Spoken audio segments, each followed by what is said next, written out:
Joining us now is the executive director of the American Conservative, Curt Mills. So, Curt, at the Republican Jewish Coalition this weekend, we heard a version of Republicanism that sounds a lot like Mark Levin and Lindsey Graham. Where do you think that takes the Republican Party, and are voters here for it? Well, there is obviously an attempt right now, most dramatically on display at this very weird assembly over the weekend at the Republican Jewish Convention, so-called, to basically hijack the party back once Donald Trump does not run, presumably in 2028. That they will say, "Thank you, Mr. President. We were your biggest fans from the beginning." Of course, that was not true of either Lindsey Graham nor Mark Levin. These were fastidious opponents of Donald Trump in the 2016 primary process. That aside, they are hoping that Americans are stupid, and they are hoping that Republican primary voters are stupid, and they are saying that they are the biggest supporters of the president, and after he leaves the stage, whenever that is, they can go right back to where they were before Donald Trump came on the scene. And that's what you saw dramatically on display. And it's not about a religion. It's not about an ethnicity. It's about a set of policy, and it's about power. And that is what is openly going on right now in the back channels of the Republican Party. Do you believe that this effort is targeted at Vice President JD Vance in some way? We heard Mark Levin mention him in an unflattering way. Is there already an anti-Vance resistance in this cohort of the Republican movement?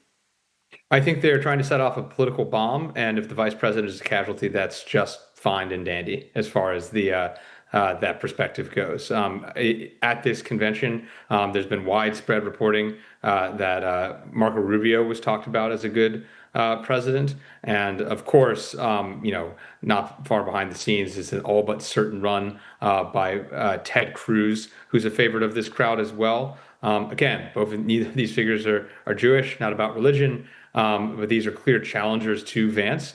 And there's an attempt, of course, to bring Vance down behind the scenes because they don't trust them. They don't view him as one of their own, and they view him as unreliable. And of course, Vance himself came to politics as a critic of the Bush era.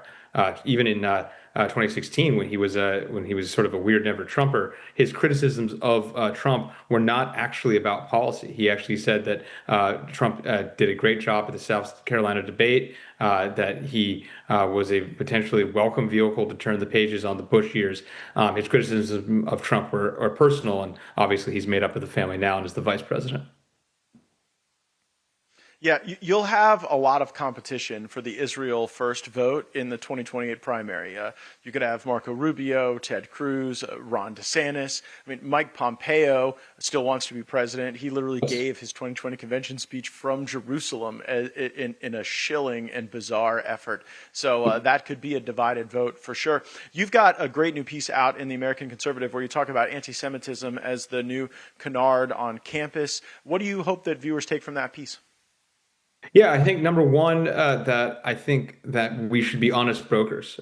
We should condemn woke pieties, and we should condemn efforts to clamp down on free speech when it's done by the left. And I think it was garishly done by the left in the 2010s and during the Biden administration. And I think voters rightfully drum that out of power. But we should also reject it when it's done by the right. And there are efforts to have anybody who's a critic of the state of Israel or just a critic of this war, of this particular government, excluded from American life, excluded from campuses.